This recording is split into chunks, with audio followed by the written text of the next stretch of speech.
Hey everyone, I'm Armor Gaming, welcome back to my channel and welcome to Monster Analysis. Today for analysis we have Kaih the Eradicator. Wait, please, loading all the data. It may take up to 10 seconds. So that's a rather odd description, but this monster is honestly now I think by far the best design ever to be released. From childhood to teenage to adult, his adult form just looks so epic, and what's even greater about this monster is that he has the stats and the skills to back up his epic design. So let's jump straight into it. Power, he boasts an impressive 3,663, and the reason I say this is impressive is because that is 44 points higher than the previous strongest monster, Worker Hulk, who had 3,619.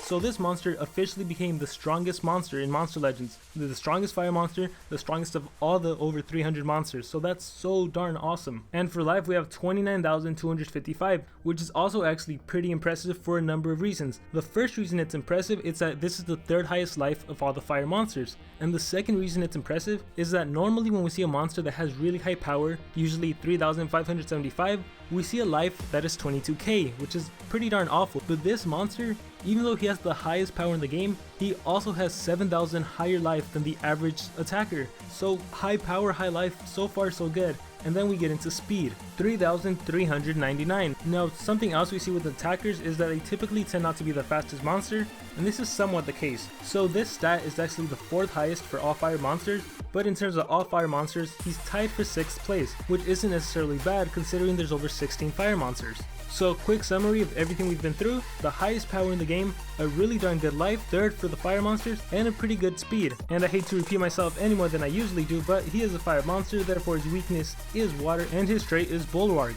All status effects have a 50% less accuracy against all monsters of this unique cast. What this trait does is that it basically gives him a chance to not be frozen, a chance to not be possessed or stunned. You basically flip a coin, 50% lands head, 50% lands tails. You either get the negative effect or you don't get the negative effect. It's super good. This monster, just by stats and trait alone, he's really good. So now let's get into his default and special skill. We start off with Kai Strike, 25 damage, 13 stamina, no cooldown, and Solar Fire, 35 damage, 13 stamina, no cooldown. Okay, they're the default skills, nothing special there. So moving on to Solar Flare. Deals massive fire damage to all enemies, may burn all targets. It's an AoE, 75 damage, and it gives a chance to burn. Now in my opinion, there's nothing too special about Solar Flare. It has a high power of 75, it has burning just in case the monsters don't die, but honestly with this monster's high power and some strength runes, I kinda see it really difficult to see some monster not dying from this attack. But anyways, let's move on to skills group 1. In skills group 1 we have an attack called Wrecking Strike, deals moderate special damage, 40 damage, 28 stamina, no cooldown, no reason to run this skill. And we have another skill called Sun Heat, deals moderate fire damage, 50% chance of igniting target. So here we have 35 damage, 26 stamina, no cooldown, and you might be wondering, what is this Ignite? Now based on the information Monster Wiki has given us, this isn't accurate. It's not minus 15, it's actually minus 20%. Ignite is kind of like Burn. If you remember, Burn does 15%, it takes away 15% of the target's health for the 3 turns. Ignite takes away 20% for the following 2 turns. So you can make the argument that it's an upgraded version of Burning. For one, no monster is going to be immune to Ignite, at least not for a while. And 2, in the course of 2 turns, the monster will lose 40% of their overall life, whereas with Burning, it would take 3 turns to lose only 45%. So a 5% difference for 1 extra turn. Ignite is obviously a lot better. But still, there's no reason to run Sun Heat because he has better moves in skills group 2 and 3. But moving on to Exterminator Blade. Deals moderate fire damage, 50% chance of burning target, 35 damage, 26 stamina, no cooldown. And like I said, burning, it lasts 3 turns, it takes away 15% of the target's health. And I'm pretty sure that Exterminator Blade and Sun Heat, or I should say Burning and Ignite, they should be able to stack. So theoretically you should be able to burn a monster and then after that hit them with Ignite, and then they'll lose 15% from the initial burning, and then they'll lose a total of 35% for those following 2 turns for a total of 35, 70, 85. If you're able to Ignite and burn someone, they'll lose 85% of their total life with just damage over time. Now of course, if you were to just hit them, again with this monster's insane power, you'd probably win and you really don't need to wait 3 turns to kill someone. It would come in handy going up against some tanks, someone like Oros or or general tomb, so that's something to keep in mind, but I'm going to move on to skills group 2. In skills group 2, we have an attack called Destruction Strike. Deals very heavy special damage, requires cooldown. It's 60 damage, 28 stamina, 1 turn cooldown. Now this is what I call an attack that is appropriate for an attacker. High damage, 60, low stamina, 28, and it's only 1 turn cooldown. Now even though this skill is pretty good, you may or may not want to run it. It honestly comes down to preference. After I analyze all the skills, you guys can decide for yourselves, and I'll give you guys my recommended skill set. Moving on, we have a skill called Sunfire. Deals low fire damage, so enemies may ignite all targets. Requires cooldown, 30 damage, 35 stamina, 3 turn cooldown, and cool, it's an AoE ignite.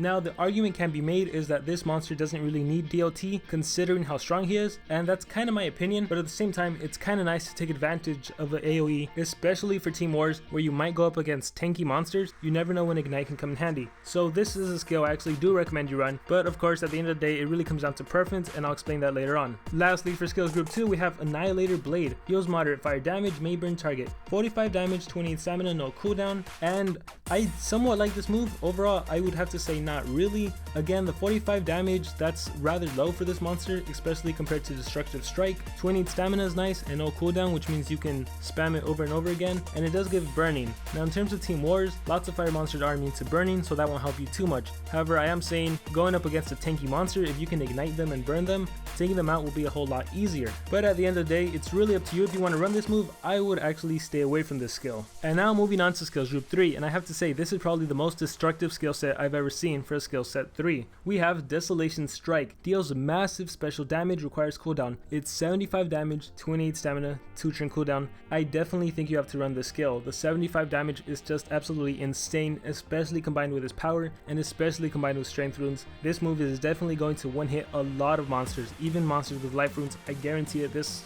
scale is just so strong. Best of all, it is special based and not fire, so in team wars where you go up against a fire monster, you don't need to worry about that fire on fire attack. You have a special on fire, so the damage won't be reduced at all. And then we have a skill called Star Flare. Deals heavy fire damage to all enemies, requires cooldown. It's an AoE with 50 damage, 36 stamina, 4 turn cooldown. But let me repeat that, it's 50 damage. I'm sure this reminds a lot of you about Lord Moltis, but the thing about Lord Moltis is that he doesn't have a high power. He has one of the lowest powers for all fire monsters. This monster is like an exact opposite. He has the highest power and a 50 damage AoE. This move, I also guarantee you guys, with enough strength runes, with enough high level strength runes, you're easily going to be able to wipe out at least 2 out of 3 of the enemy monsters. So it's really good. You have to run this skill. I definitely recommend it. This skill will also be useful for clearing adventure maps and for clearing dungeon really fast. And the last skill for skills group 3 is Eradicator Blade. Deals heavy fire damage, may ignite target, requires cooldown. 55 damage, 31 stamina, 1 turn cooldown. So in my opinion, the cool thing about this skill is that it is fire based and it does deal a little bit more damage than the previous skill that did burning,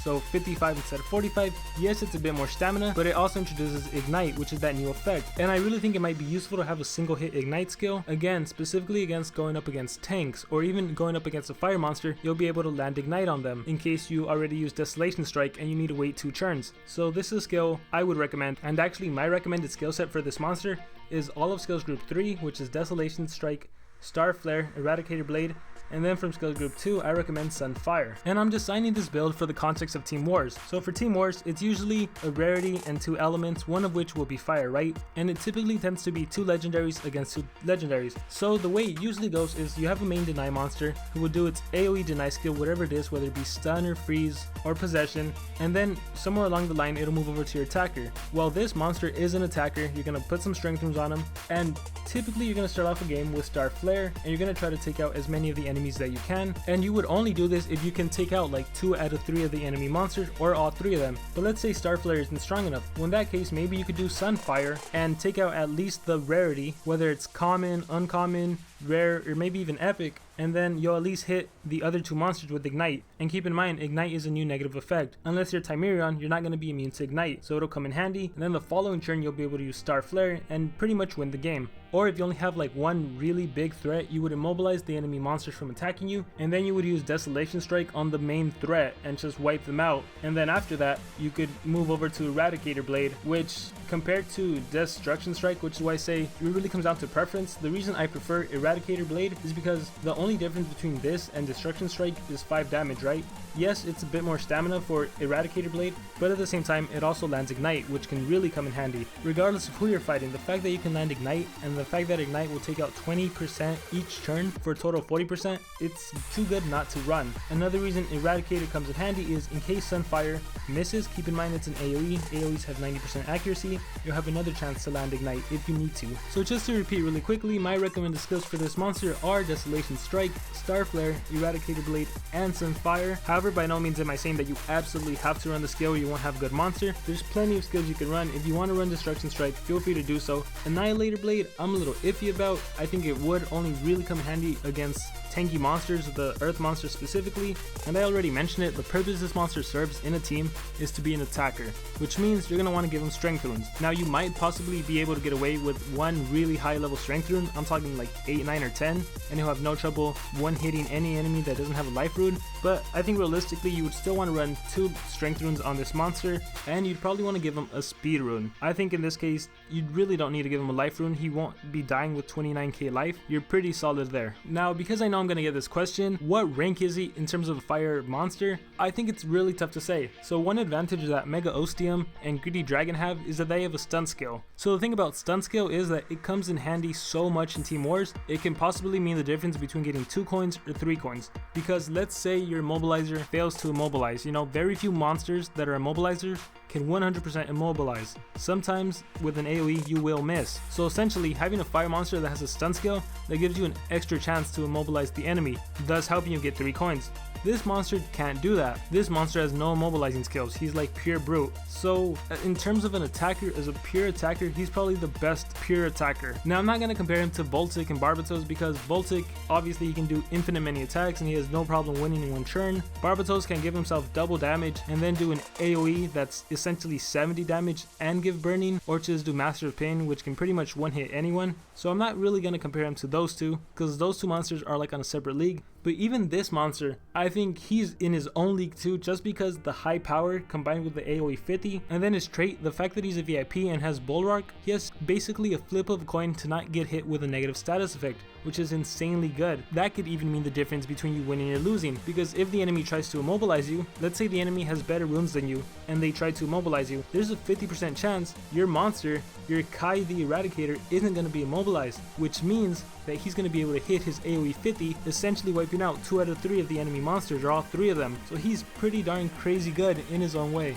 So if I absolutely had to rate him, in terms of fire monsters, I think he would definitely be in the top 3. I'm not sure who he would kick out, but he'd probably be in the top 3. Now I know I'm also going to get this question, so I'm going to address it. Is this monster worth buying? Is he worth $20? And really guys, at the end of the day, the only person that can decide that is you, because I'm not going to be the one spending 20 bucks. I don't know how easy it is for you to get $20, so the best I can say is just listen to the analysis, re-listen to it, look at other people's comments, see what they have to say about this monster, and then decide for yourself. I am going to give an answer to a simple question. Is this monster good? The answer is yes. Is he really good? The answer is yes. Now as for do you need this monster, that it becomes a little bit more subjective, because in my opinion you don't really need any monster, because there are so many monsters. Greedy Dragon, Darmith, Mega Ostium, those are really good fire monsters. General Darmith is in Team Shop, he only costs 800 coins, and monsters that aren't VIP are also a lot easier to rank up to level 130, which potentially makes them stronger if you can rank them up. VIP monsters require a little bit more time than the average monster to actually rank them to 130, so that's another argument you can make against VIP monsters and against if they are worth spending money on. But again, that's ultimately up to you. If you like this monster's design,